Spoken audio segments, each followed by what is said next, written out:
worth it? I think it's worth to have a cost of, unfortunately, some gun deaths every single year so that we can have the Second Amendment to protect our other God-given rights. That is a prudent deal. It is rational. Nobody talks like this. They live in a growing controversy has erupted as certain political commentators attempt to shift blame toward black and brown communities for their reactions to the Charlie Kirk incident. This backlash stems from Kirk's own past statements, including remarks suggesting that black people were better off before the civil rights movement because crime rates were lower, comments widely condemned across the media. The same circles that mocked the deaths of Breonna Taylor, Tamir Rice, George Floyd, and other victims of police or vigilante violence are now expressing outrage over public reactions to Kirk. Observers point to a striking double standard in how empathy and outrage are applied, revealing a deeper political and racial divide shaping public discourse. High-profile entertainers and cultural figures have weighed in. Some have opted for a diplomatic tone, while others are not holding back, openly stating they feel no sympathy for Kirk's situation. Are there any good white people in the world? There may be, but it doesn't matter. And you know why? No matter how good an individual white person may be, they have an obligation to look out for the best interests of the white race.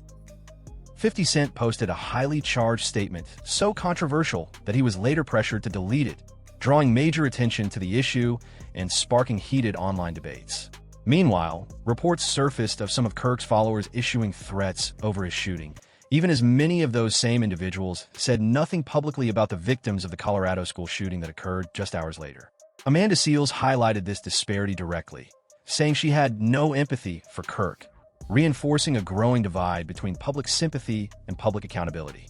Dr. Umar Johnson entered the discussion with a more cautious approach, publicly warning that black communities should not celebrate Charlie Kirk's death.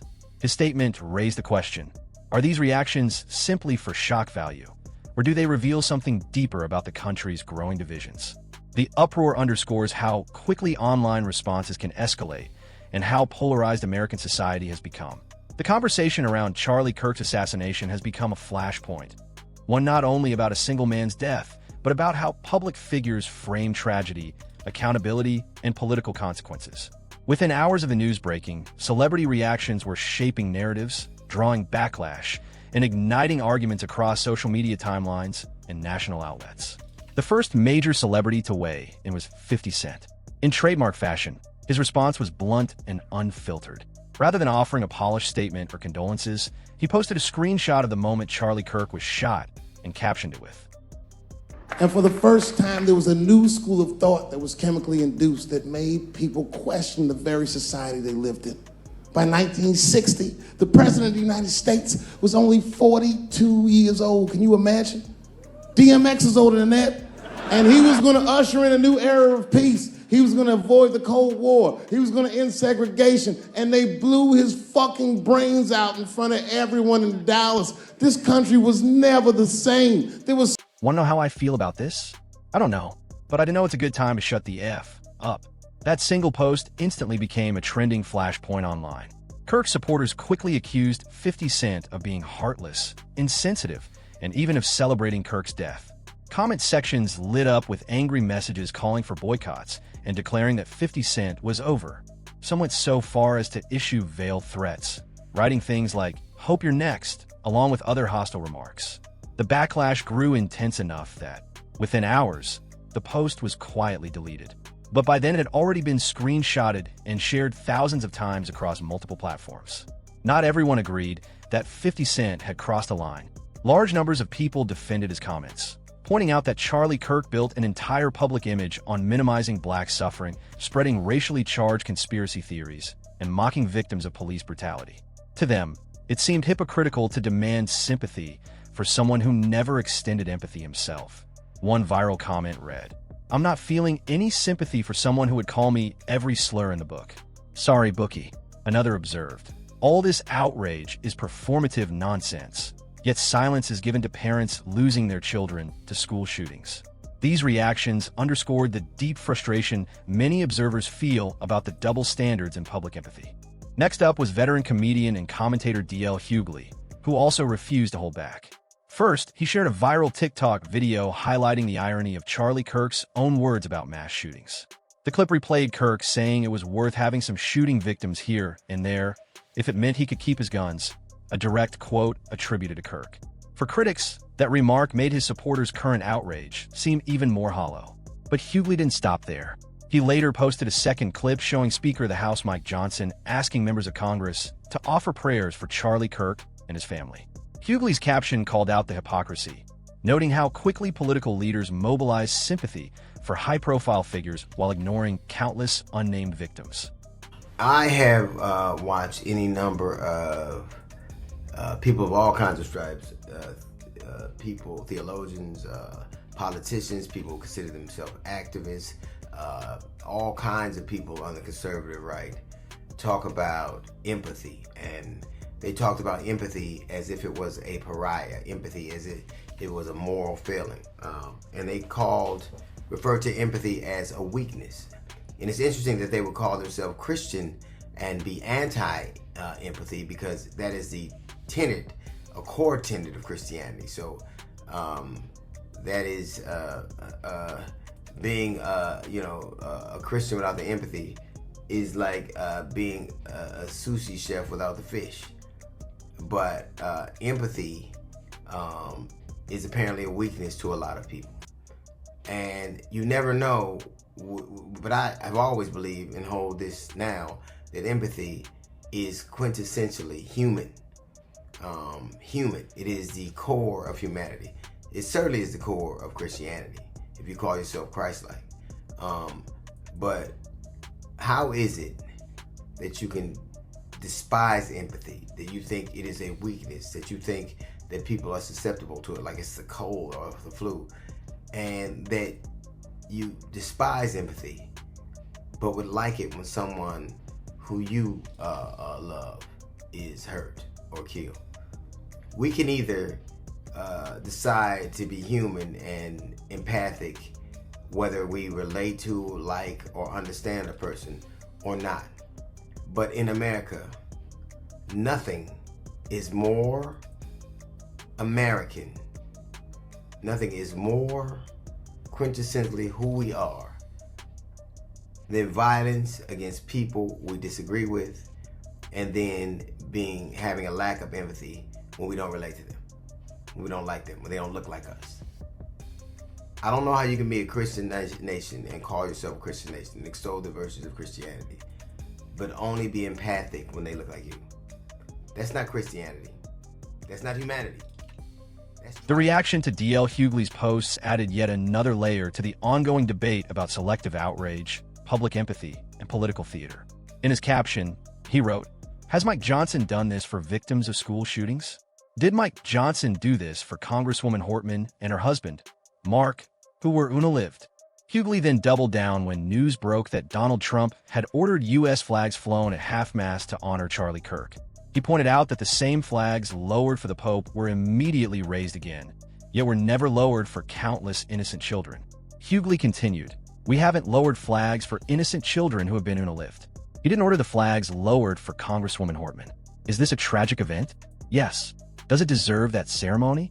You know the answer."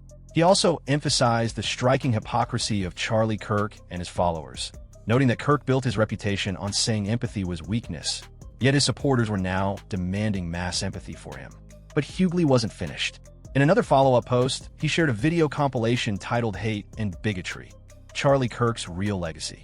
The montage included clips of Kirk denying that George Floyd was killed by a police officer, as well as proudly admitting he wanted Derek Chauvin released. By resurfacing these statements, Hughley underscored how public memory can shift when tragedy strikes. Finally, Hughley hinted at the most controversial narrative circulating online: the theory that Charlie Kirk was allegedly targeted by forces connected to the same political circles he had long supported. Themselves in whatever way they would have to prepare themselves to come to battle, and I bet what I have, everything I have, that meatloaf. Screaming, crying, saying you fuckers did it right now. I don't want to hear nothing from you self-righteous libs, Democrats. We're coming for you. Knowing damn well the person that did it, y'all know what it is. Betty White. Offering no confirmation of that theory, D.L. Hughley suggested that deeper forces might be at work and that the full story has yet to emerge. This added fuel to an already volatile debate.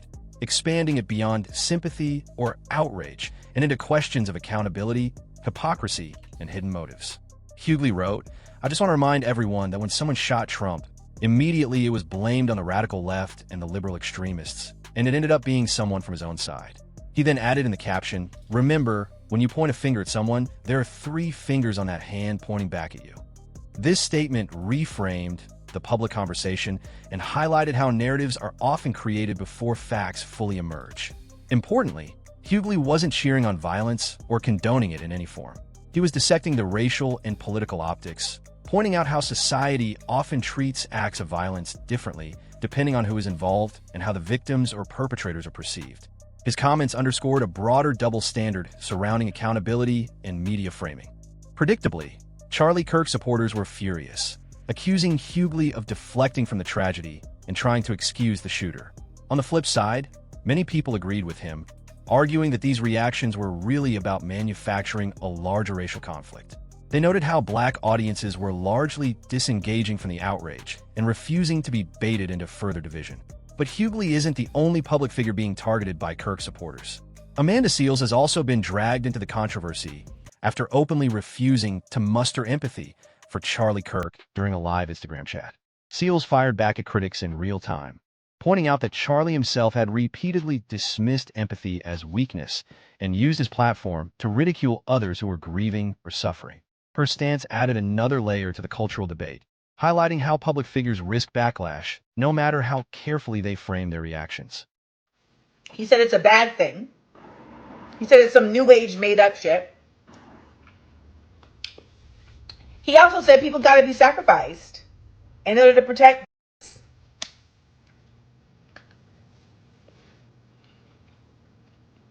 Okay.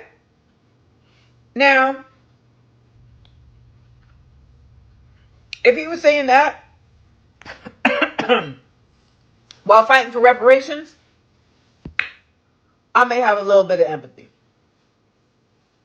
But this white on white,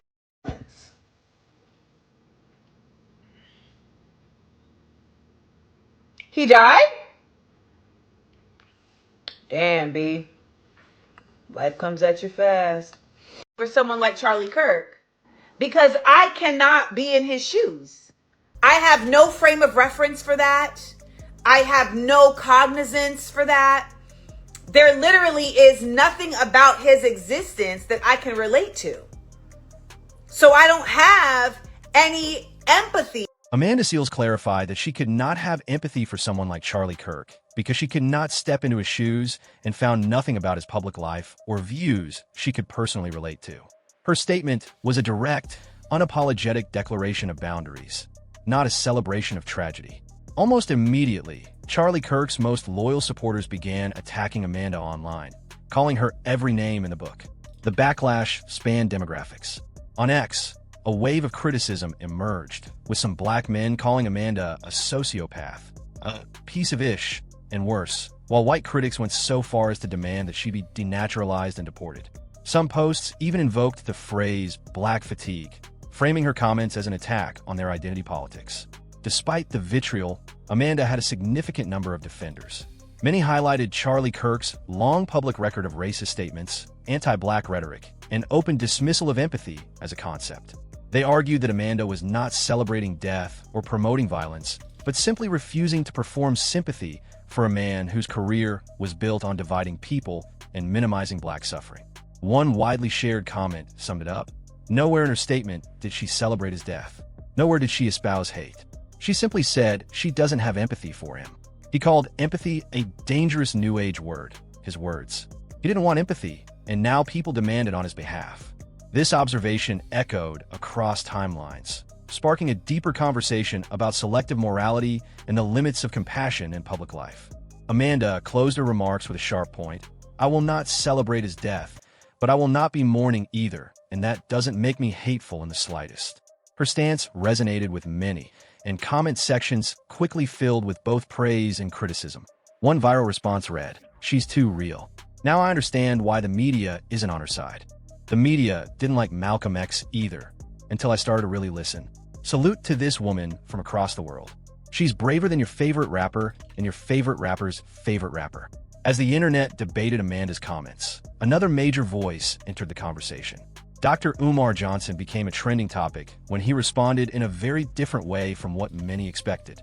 While people assumed he might echo Amanda's tone, Umar instead chose to lecture his followers and the broader community on how they were reacting to Charlie Kirk's assassination. He stated that the jokes, memes, and celebrations circulating online had crossed an important line of dignity and collective responsibility. On Instagram, Umar posted a detailed statement. While I did not agree with Mr. Kirk's rhetoric and considered him an anti-black bigot, I will never rejoice at the loss of life of anyone who hasn't directly participated in the living of a member of the black African race. I am ashamed to see members of my community celebrating this situation. I will never ask you to mourn the loss of an enemy of our race, but celebrating an living is completely unacceptable. He went on to warn, we know all too well that the greatest recipients of political assassinations in this country have been our own leaders and our own people. Stop laughing at the misfortunes of others and get prepared. The post triggered an intense debate about morality, double standards, and how communities should respond when public figures who have caused harm become victims of harm themselves. Political assassinations have once again shaken the United States, igniting fears of coordinated efforts to destabilize the country and deepen existing tensions. Dr. Umar's call for restraint was met with furious backlash. Some followers accused him of softening the blow and moralizing at a moment when emotions were already at a breaking point. One comment read, I wonder if you would have written this if they shot you. Just a thought. Others argued they weren't celebrating Charlie Kirk's assassination. They were simply refusing to mourn someone who had openly worked against them. Another user went even further, writing, 50 lashes for you, Dr. Umar, for posting this. You think any non-black person would post something like this for you? Stop giving your energy to vampires across social platforms. This tension boiled over into thousands of comments, posts, and live streams dissecting every angle. What began as a single event had transformed into a flashpoint, showcasing how rapidly the internet can amplify division. The darkest truth behind this story is that whoever orchestrated the act of violence achieved their objective. The country is now more fractured than ever. Politicians, celebrities, and ordinary people have been pulled into polarized camps. Every comment, meme, and reaction reveals how easily violence can be weaponized to split communities apart, turning grief and outrage into a stage for manipulation. The question now is whether the nation can have an honest conversation about the bigger picture, or whether the divisions run so deep that it's already too late. Are the reactions from 50 Cent, Dr. Umar, Amanda Seales, and others proof that unity is slipping beyond reach, or can events like this become a turning point for awareness and reform? If you've made it this far, thank you for watching. Be sure to like, subscribe, and share your thoughts in the comments below. More videos breaking down the hidden truths behind today's headlines are coming soon. Don't miss the next one.